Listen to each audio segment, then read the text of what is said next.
정치권 관심 뉴스 짚어보는 포커스 나이트 시간입니다. 오늘은 최창렬 용인대 특임 교수, 최수영 정치평론가와 함께하겠습니다. 두 분 어서 오십시오. 네, 안녕하세요. 네. 자, 이해운 기획예산처장관 후보자의 인사청문회는 오늘도 불발됐습니다. 내일 21일이 인사청문 보고서 송부 기한인데 그렇게 하면 결국에 이건 무산됐다. 청문회는 무산됐다. 이렇게 보면 됩니다. 내일 열리면 되는 건데 내일이 21일이잖아요. 네. 아무래도 열리지 않을 것 같아요. 국민의힘이 아마 전략적으로 청문회를 보이콧하는 것 같은데 오늘 자료 제출이 안 됐다. 자료 제출이 부실하다라는 이유로 이제 청문회를 거부하는 건데 자료 제출이 부실한 게 한두 번이 아니에요. 그럼 청문회에서 그 부분을 질타하면 돼요. 그 청문회에서 그 부분을 얘기를 하고 그리고 자료가 없으면 없는 대로 여러 가지 얘기에 대해서 오히려 더 국민의힘이 야당으로서 존재감을 살릴 수 있는 그런 좋은 기회고 오히려 그렇게 함으로써 청와대 얘기가 지금 그거 아닙니까? 청문회를 좀 보고 본인의 소명을 들어보자 일단. 들어본 다음에 국민의 판단을 맡겨보자. 근데 제가 알기에는 제가 보기엔 그래요. 제가 판단키에는 국민 여론은 뭐 부적합이라고 보고 있는 것 같아요.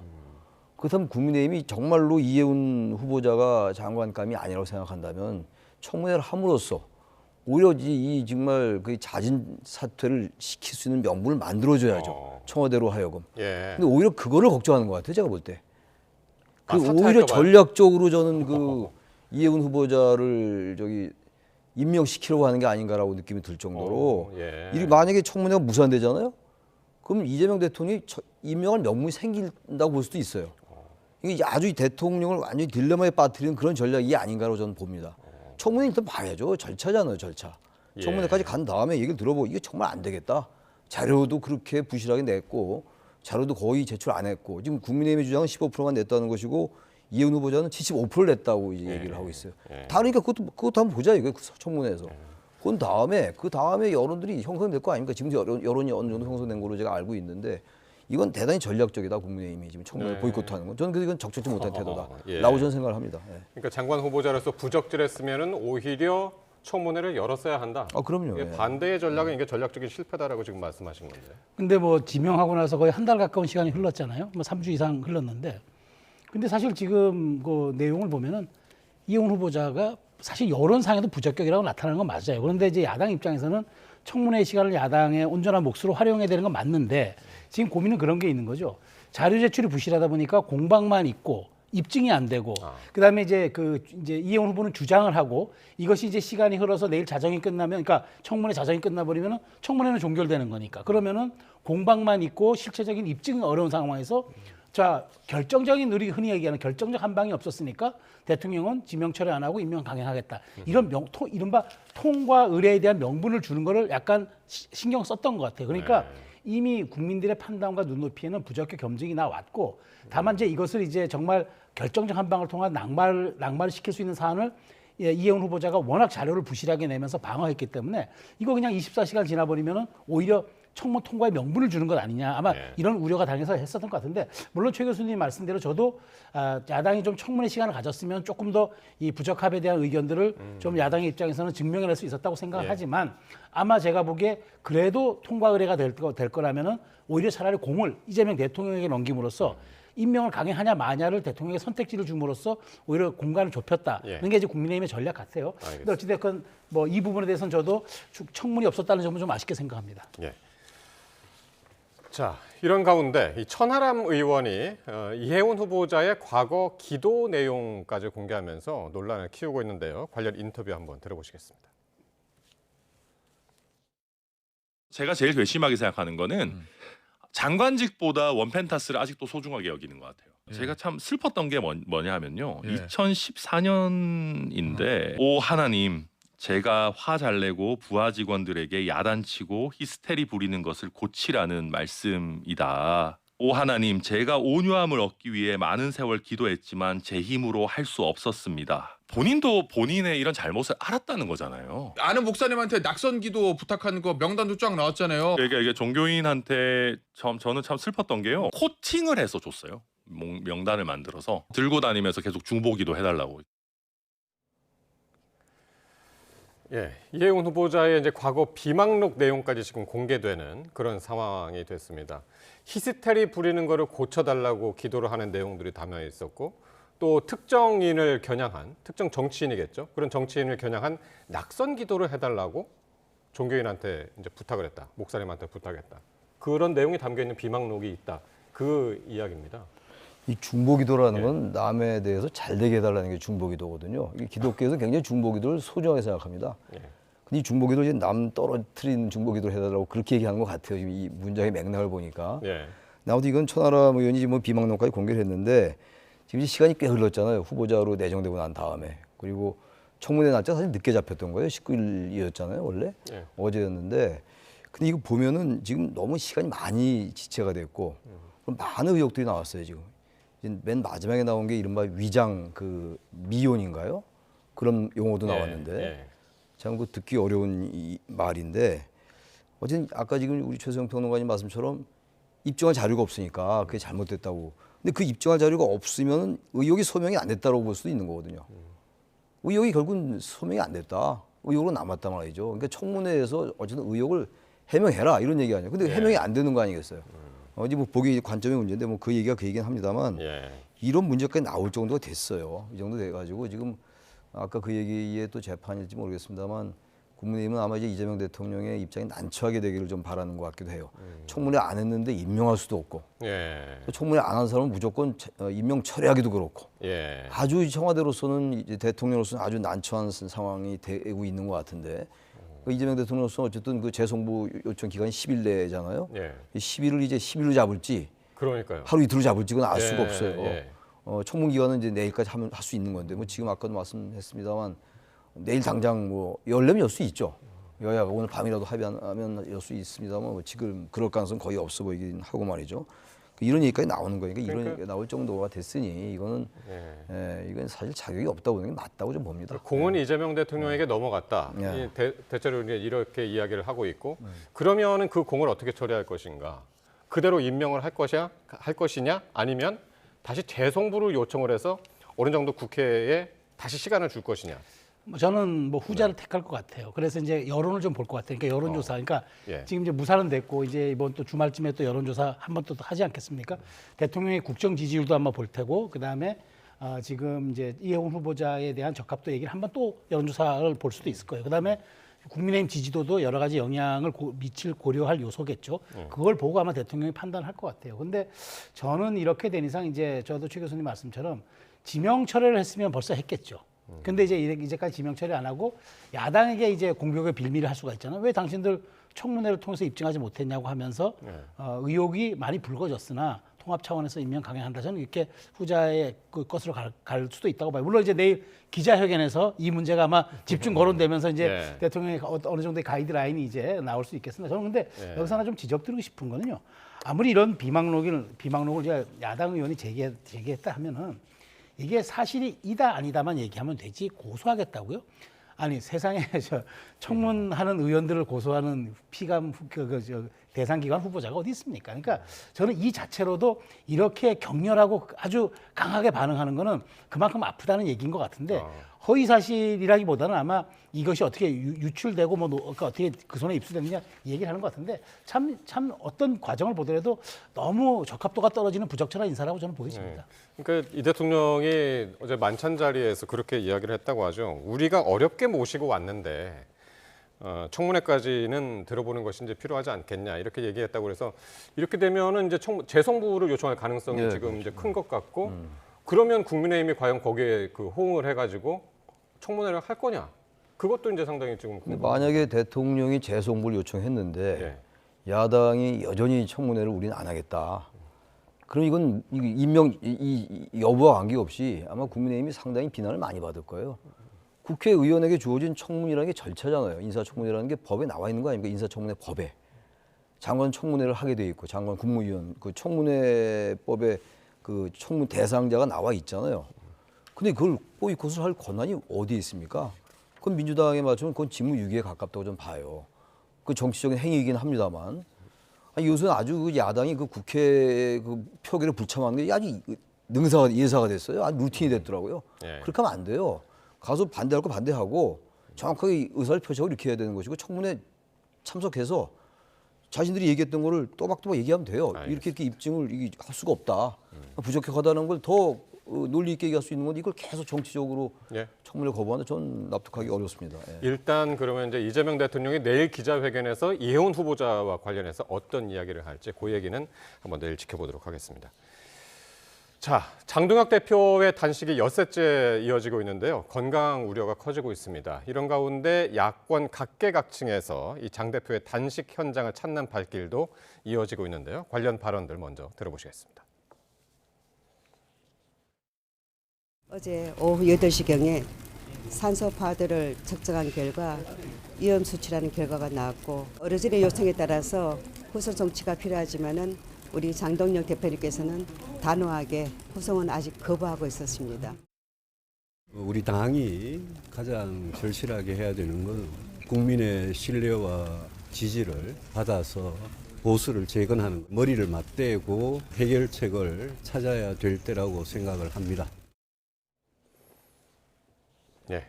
의사 출신이죠. 앞에 이제 서명옥 의원 이야기 들으셨습니다만은 산소 포화도가 이제 위험 수치라 뇌 손상 가능성까지 있다는 그런 얘기도 나오고 있는데 건강 상태가 지금 많이 안 좋은 것 같습니다. 그렇죠. 지금 이제 내일이면 7일 차입니다. 그러면은 굉장히 고비라고 그러더라고요. 그러니까 제가 이제 그 주변에서 얘기를 들어보면은 단식하고 나서 4, 5일이 1차 고비인데 지금 1차 고비가 넘어갔잖아요. 그러니까 지금 산소 포화도가 위험 수치라는 얘기가 이제 의료진에서 나오는 것 같은데 예. 더 고비는 이제 일주일이라는 거예요. 전치. 근데 오늘 보니까 결기는 살아 있는 것 같아요. 오늘 밖에 나가서 그 찬바람 부는데도 기자들과 거기서 약식 간담회 하는 거 보면은 의지는 있는데 진짜 근데 그 본인의 정신력 의지와 별개로 몸의 물리적 수치는 그건 어쩔 수 없는 것 아니겠습니까? 그러니까 저는 이 부분을 지금 어떻게든 빨리 출구 전략을 짜야 된다고 보는데 어쨌든 장 대표 입장에서는 이게 지금 민주당에서 쌍특검에 대해서 전혀 지금 응답이 없잖아요. 네. 이런 상태에서 지금 그러면 본인의 건강 상태가 아주 안 좋아진다 하더라도 지금 어떻게 밖으로 나가거나 그만둘 수가 없는 상황이에요. 왜냐하면 예. 정치인이 목숨을 건 단식으로 해서 2가지 정도의 그 요구를 했는데 받아들이는 쪽에서 아무런 미동도 하지 않고 오히려 조롱성 발언만이 나오는 상황에서 야당 대표가 단식을 중단할 수는 없는 거예요, 정치적으로. 근데 이제 이러다가 진짜 야당 대표가 쓰러지기라도 하면은 이거는 전국 경색뿐만 아니라 국가적 손실이기도 예. 하거든요. 이런 점들을 좀 현실을 좀 감안했으면 좋겠다는 생각입니다. 예. 황교안 전 대표도 이제 과거 단식할 때 8일을 견뎠다고 그러더라고요. 그때도 굉장히 이제 네. 제대로 이제 된 그 단식을 해가지고 8일경에 의식 없이 이제 병원으로 실려가곤 했는데 어쨌든 앞에서 보신 것처럼 저 그 단식 현장에 야권 인사들이 많이 왔습니다. 그러니까 유승민 전 의원도 왔고 유승민 전 의원 뭐 대표적으로 이제 평소에 그 지금 지도부하고 뜻이 맞지 않는 인사 중에 그렇죠. 한 명인데 어떻게 보셨나요? 이건 그 방문은. 일단 뭐 사람이 목숨을 담보로 지금 하고 있는 거잖아요. 예. 여기 뭐 다른 얘기를 할 수 있는 계제가 안 돼요 지금. 무슨 저기 윤석열 저도 처음에 그런 비판을 많이 했는데 단식 시작할 때 지금 뭐 그런 얘기할 수 있는 상황이 아닙니다. 목숨이 위험한 상황이니까 이제 뭐 내일이면 이제 일주일째인데 그러니까 찾아오지 않을 수가 없죠. 그 보수의 대통합 이런 얘기가 나올 수밖에 없는 건데 원래 이제 그런 의도는 아니었던 것 같은데 우리는 쌍특검하고 쌍특검을 관철시키자는 거였고 또 13, 14, 15의 그 시기적인 이 요인들이 있잖아요. 13일 날 윤석열 전 대통령 사형 구형되고 말이죠. 14일 날 한동훈 전 대표 기습 제명되고 그리고 15일 날 단식이 시작된 거거든요. 그러니까 당내 분란이나 내분 같은 것들을 이제 지지도 좀 결집시키고 말이죠. 강성 지지자들 이런 목적이 좀 있었다고 봐요. 뭐 정치인 그런 전략이 있을 수 있는 거죠. 저는 계속 그걸 비판적으로 봤는데 지금 이 상황에서 그걸 비판적으로 볼 수 있는 상황이 아니에요. 제1야당 대표 이렇게 지금 상황이 어려워지기 때문에 그러니까 뭐 보수 진영에서 많이 올 수밖에 없는 것이고 일단 이제 몸을 추스려야 되는 거예요. 예. 지금 이제 쌍특검은 이 문제인데 통일교 신천지 이 신천지 문제도 그래요. 그러니까 신천지를 포함시켜서 특검하고 그다음에 이 공천원금 문제 지금 경찰 수사를 하고 있으니까 예. 일단 좀 지키고 그 경찰 수사팀도 보강하고 이거 하고 있는 거 아니에요? 지금 김병기 강선우 의원 등등 말이죠. 이 이제 의혹에 대해서 이 공천원금 의혹에 대해서 근데 이걸 그냥 정말 안타깝긴 한데 단식이라는 게 극한적인 극단적인 방법 아니에요. 목숨이 위태로울 수 있는 거고 예. 이걸 가지고 이러니까 참 말씀드리기 민망한 얘기지만 여당에서는 이거 거의 이게 투정이라는 말 쓸 수 없죠. 목숨을 담보로 한 이 단식 앞에서 그런 말 쓰면 안 되겠습니다만 예. 너무 비례적이지가 않은 것 같아요. 알겠습니다. 요구하는 것과 예. 목숨을 담보로 하는 이 요구사항과 목숨을 담보로 한다는 게 그런 점에서 대단히 안타깝다. 그러니까 이게 처음에 지금 말씀하신 것처럼 애초 단식을 시작할 때 과연 이게 효과가 있을 것이냐라는 네. 건데 이제 효과를 둘로 나누자면 대외적으로 쌍특검을 여당이 받을 것이냐 그거 하나 하고 당내 통합 뭐 이런 게 둘로 나누자면 통합 부분은 지금 효과가 좀 있는 것 같아요. 지금 오늘 소장파도 장동혁 대표 투쟁에 함께하겠다 이런 입장을 또 냈습니다. 지금은 당이 완전한 단일 대우의 길로 가는 것 같아요. 근데 다만 여기에서 빠진 분은 한동훈 전 대표 한 분인 것 같아요. 그러니까 대안과 미래, 그다음에 이제 뭐 자 가장 우클릭으로 가면은 황교안, 그다음에 가장 좀 진보 쪽으로 보면 유승민 의원까지 지금 다 단식장을 찾았잖아요. 그 얘기는 뭐냐면은 당이 과거에 스펙트럼이 가졌던 만큼의 지금 화합의 기초를 다지고 있는데 장동혁 대표의 단식이 지금 굉장한 모티브를 제공하고 있다. 이건 분명한 팩트인 것 같아요. 이제 그리고 이제 소장파 의원들을 찾아서 당분간은 우리가 장 대표를 중심으로 뭉칠 수밖에 없다라고 얘기하는 거는 앞으로 본인들도 다른 목소리를 내지 않겠다는 얘기잖아요. 전략적으로라도. 그렇기 때문에 이렇게 되면 지금 당의 내부 결속은 다 이루어졌는데 근데 이제 결국 이 단식을 그만두는 출구 전략은 결국 쌍특검 중에 하나 정도는 수용을 해주는 그런 여당의 그 선택이 있어줘야 예. 이게 가능하지. 당내 결속됐으니까 나 이제 단식 그만두겠습니다. 이건 말이 안 되는 거잖아요. 그러니까 여당이 저는 지금 물론 이제 조만간 홍익표 정무수석이 아마 찾을 거라는 얘기가 있기 때문에 어쨌든 저는 이번 주 안에 이 물꼬를 좀 터줘야 한다. 그러지 않으면 열흘이 넘어서면은 아까 뭐 산소포화도 얘기 나왔습니다만 급격히 나빠질 겁니다. 그러면은 그 이후에 가서 합의한다는 거는 오히려 그거는 정치의 화합의 본령을 무너뜨릴 수 있기 때문에 저는 이번 주가 고비가 되지 않을까 싶어요. 네. 그러니까요. 지금 이제 이렇게 많이들 찾아가니까 안 찾아온 사람이 지금 눈에 띄는 거예요. 그러니까 안 찾아온 사람이 이제 한동훈 전 대표 안 왔고 정청래 대표도 안 왔고 청와대에서도 지금 이제 아직 안 왔단 말이에요. 근데 이제 신임 그 홍익표 정무수석은 내일 지도부를 이제 방문하는 차원에서 뭐 송원석 원내대표를 만난다고는 하는데 아직까지는 이 장동혁 대표를 만날 그 약속은 아직 못했다고 그러고 어떻게 보십니까? 일단은 정청래 대표하고 한동훈 전 대표. 글쎄요. 지금 이런 상황 속에서 네. 뭐 지금 앞뒤를 가릴 상황이 아니죠. 일단 와서 위로를 해야 되는 거겠죠. 사람이 죽어간다고 하는데. 근데 참 보수 통합에는 효과를 얻었다고 말씀합니다만 이게 그렇다고 이제 단식이 끝날 거 아니에요. 언젠가 끝나지 않겠습니까? 며칠 내로 끝나겠죠. 이제 끝나고 난 다음에 그러면 그 윤석열 전 대통령에 대한 태도의 문제라든지 윤호개인의 문제가 없어지는 게 아니거든요. 부정선거론에 대해서 여전히 같은 태도를 유지할 것인가. 장동혁 대표가 등 지도부가 말이죠. 그건 그대로 남는 거예요. 단식을 했다고 해서 일시적으로 통합은 된다 하더라도 이게 본질적인 통합이 되겠냐 이런 얘기입니다. 일단 이 단식이라는 이 극한적인 상황 앞에서 그런 말을 꺼낼 수가 없는 거죠.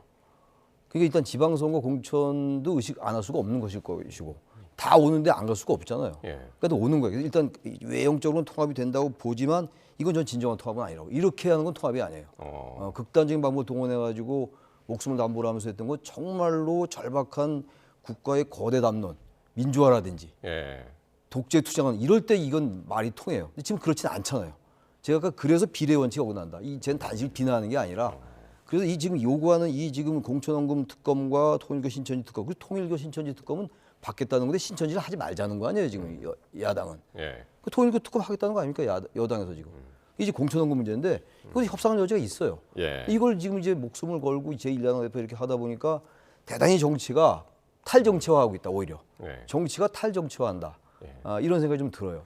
알겠습니다. 그럼 이제 지금 말씀하신 바로 그 부분을 짚어보겠습니다. 이 단식을 하는 목적이 지금 이제 쌍특검 중에 하나가 이제 통일교 특검인데 그 부분에 대해서 이 통일교 특검에 신천지를 포함하느냐 마느냐 지금 계속 이제 여야가 공방인데 한번 관련 발언들 직접 들어보시겠습니다. 신천지가 신도들을 조직적으로 국민의힘에 입당시켰다는 언론 보도가 확인됐습니다. 이른바 필라테스라는 작전명 아래 최근 5년간 최소 5만여 명의 교인이 국민의힘에 입당했다는 전직 간부의 구체적인 증언까지 나왔습니다. 국민의힘에 묻습니다. 이래도 신천지 특검을 거부하겠습니까? 신천지는 민주당이 제기한 거고 지금 어떤 것도 나온 게 없습니다. 통일교 특검 이거부터 해야지요. 통일교 특검 해서 받고 신천지가 필요하면 다시 하자는 거예요. 따로. 그러면 될 거 아닙니까? 왜 이거를 묶어가지고 지금 통일교 특검에 이것을 물을 타려고 그러지요? 네. 일단 방점은 국민의힘은 통일교 특검을 이제 하고 싶은 거예요, 그죠? 통일교 특검을 하고 싶은 건데 여기에 민주당에서는 신천지 특검까지 하자. 최근 5년 동안 5만 명 이상의 신천지의 이제 신도들이 가입했다는 증거가 나왔다. 네. 그렇게 이야기를 하고 있는 겁니다. 그렇죠. 근데 지금 한병도 원내대표는 뭐 5년간 5만 명의 교인이라는데 통일교 교인이 10만 명 정도 추산된다는 거잖아요. 근데 어떻게 5년간 5만 명이면은 신천지는 뭐 거의 그 뭐 정통 종교 기독교 수준인가요? 그러니까 저는 이게 과한 주장이잖아요. 그러니까 뭐 어느 간부의 증언이 나왔다. 그러니까 저는 그렇지만 어쨌든 의혹이 제기됐고 신천지라는 것도 한번 들여다볼 필요는 있다고 저는 생각하기 때문에 할 필요는 있다고 봐요. 그래서 정치란 게 필요한 것과 가능한 것 사이에 가운데를 절충하는 과정 아닙니까? 그러면 필요한 것이 쌍특검이고 가능한 것이 그 신천지가 포함된다면 절충하면 되는 거죠. 그래서 저도 장도영 대표의 어쨌든 단식을 막아줘야 되니까 저는 간단합니다. 공천원금 특검 민주당 무조건 받고 그다음에 국민의힘은 신천지 포함한 특검 받으면 됩니다. 그러면 깨끗하게 장도영 대표가 요구한 것도 1.5가 다 수용이 되는 거예요. 저는 이렇게 가야 되는데 지금 장도영 대표 오늘 뼈 있는 얘기를 했어요. 민주당이 이렇게 이런 반구 없는 걸로 봐서는 공천원금 관련해서 민주당에 무슨 존망이 달려있는 만큼 이게 뭔가 있는 것 아니냐라고 지금 얘기를 하는 거예요. 그러니까 민주당은 이제 답을 해야 될 시간이 오고 있다는 거죠. 그러니까 저도 이 정도라면 신천지 포함해야 된다고 봅니다. 그러면은 민주당은 이제 공천원금 특검에 대해서 조속하게 이제 민주당 이제 김병기 의원도 탈당했으니까 저는 깔끔하게 이 문제 정리할 수 있다고 봐요. 그러니까 제3자에서 보면 진짜 이건 다시 민주당으로 공이 넘어간 것 같거든요. 신천지도 받겠다. 오케이, 신천지 받겠는데 통일교 특검하고 신천지 특검 따로따로 하자. 2+1 하자.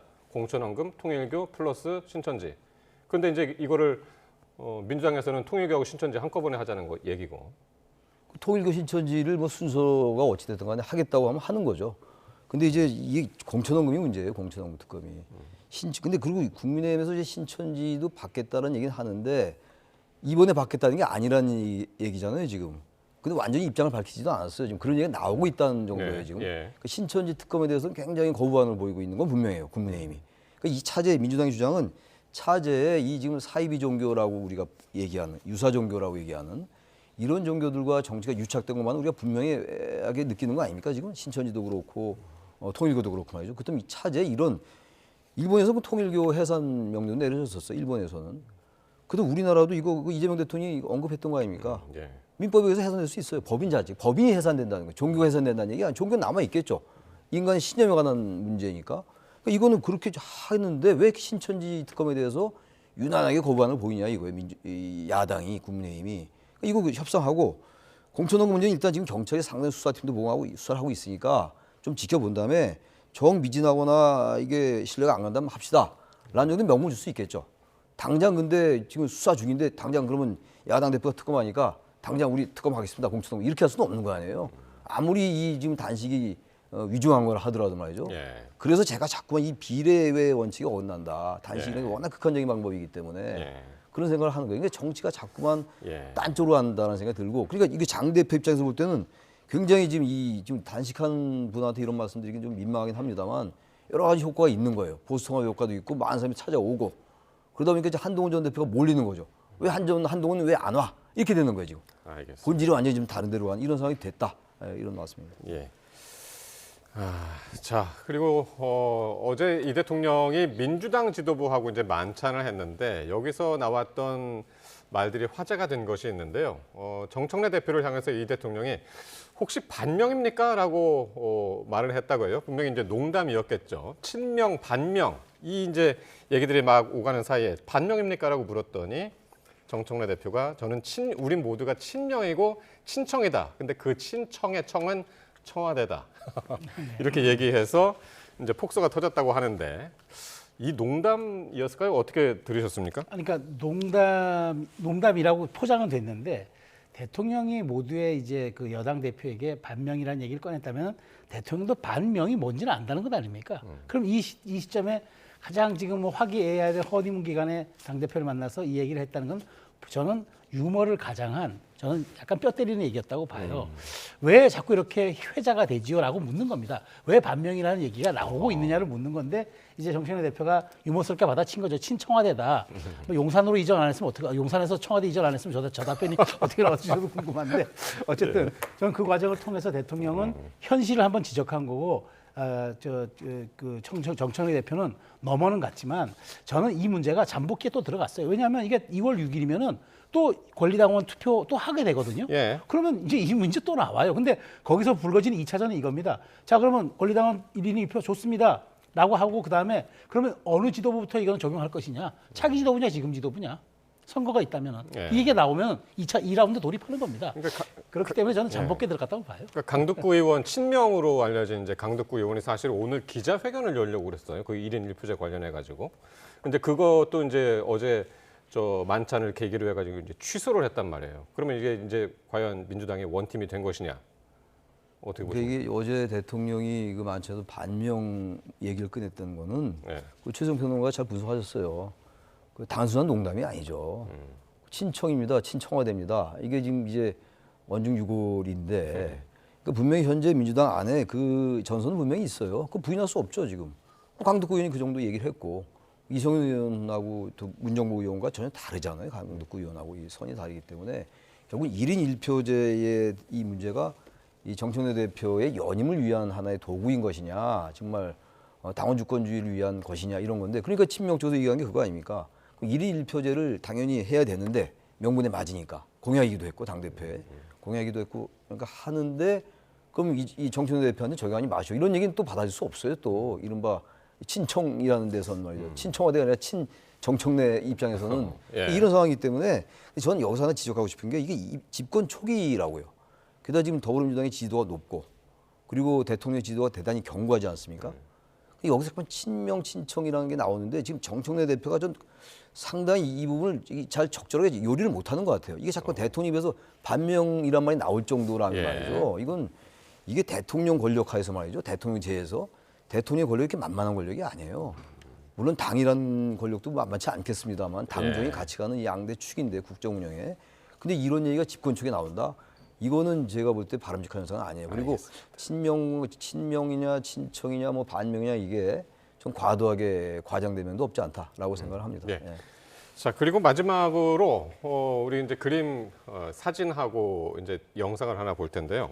한덕수 전 총리와 관련된 겁니다.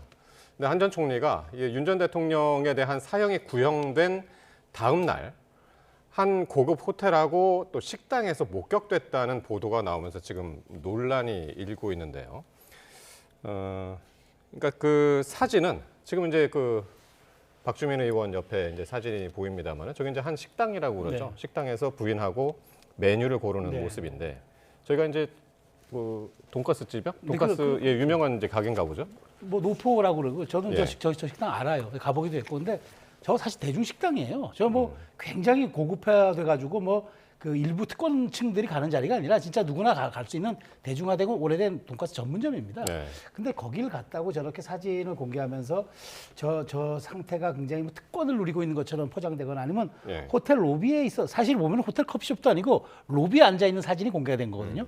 근데 물론 그 호텔은 고급 호텔이죠. 그렇다고 로비에 앉아 있는 사진이 공개하면서 같이 뭐 가지 말아야 될 곳을 간 것처럼 그렇게 얘기하는데 저는 내일이면 어쨌든 한덕수 전 총리에 대한 법원의 예. 판단이 나오잖아요. 그 판단에 따라서 법원이 아마 거기에 대해서 형량을 주고 그다음에 인신 구속 여부도 판단할 것 같은데 그걸 가지고 미리 예단해서 법정 구속하라고 정치권에서 이렇게 얘기하는 거는 오히려 정치가 사법에 개입하는 건 아닙니까? 저는 한덕수 전 총리가 저런 행동을 하는 거는 국민적 평가를 받아서 저는 충분히 이제 평가받을 만한 사안이고 이 문제에 관해서 정치권이 이래라 저래라 사법부의 판단에 개입하는 건 이건 좀 월권이라고 봅니다. 그 호텔 영상 혹시 없나요? 저희 아까 준비하는 것 같던데. 하여튼 그 호텔 그 로비에서 소파에서 이제 앉아 있는 모습도 이제 시청자들에 의해서 이제 찍힌 게 한 유튜브 방송에 이제 제공이 네, 되기도 했었고 이제 그런데 여기서 이제 매우 뭐 이 영상을 사진 제공한 사람들이 비현실적이었다. 초현실적이었다. 이제 그런 얘기를 하더군요. 이제 한덕수 전 총리가 기소된 상태인데 불구속이었죠. 영장이 기각됐죠. 영장 청구를 했는데 영장이 기각됐어요. 그래서 지금 현재로서 이제 신병이 확보돼 있지 않은 상황인데 호텔에서 발견됐다는 건 이게 당장 지금 내일 이제 1심 선고가 있는데 게다가 지금 내란 중요 임무 종사자에다가 내란 우두머리 방조 혐의예요. 네. 위증에다가 말이죠. 대단히 위중해요, 진짜. 위증이 그 등등해서 위중한 지금 혐의이고 구형이 15년 된 형인데 그다음에 이런 이제 분노를 산 게 아닌가 생각이 들고 이건 뭐 본질은 아닌 것 같긴 합니다만 네. 어쨌든 한덕수 전 총리가 이 정말 내란 우두머리 방조에다가 내란 저기 그 중요 임무 종사 혐의인데 조금 삼가한 태도를 보일 필요는 있지 않았을까라는 생각은 듭니다. 네. 내일 2심 선고를 봐야 되겠죠. 예. 내일 1심의 판결을 보면서 이제 내란의 가늠자가 나올 거예요. 과연 12.3 계엄이 내란이었나 아니냐를 판가름은 첫 재판이라고 생각합니다. 예, 알겠습니다. 오늘 두 분 말씀 여기까지 듣겠습니다. 지금까지 최창렬 용인대 특임 교수, 최수영 정치평론가셨습니다. 두 분 고맙습니다. 예.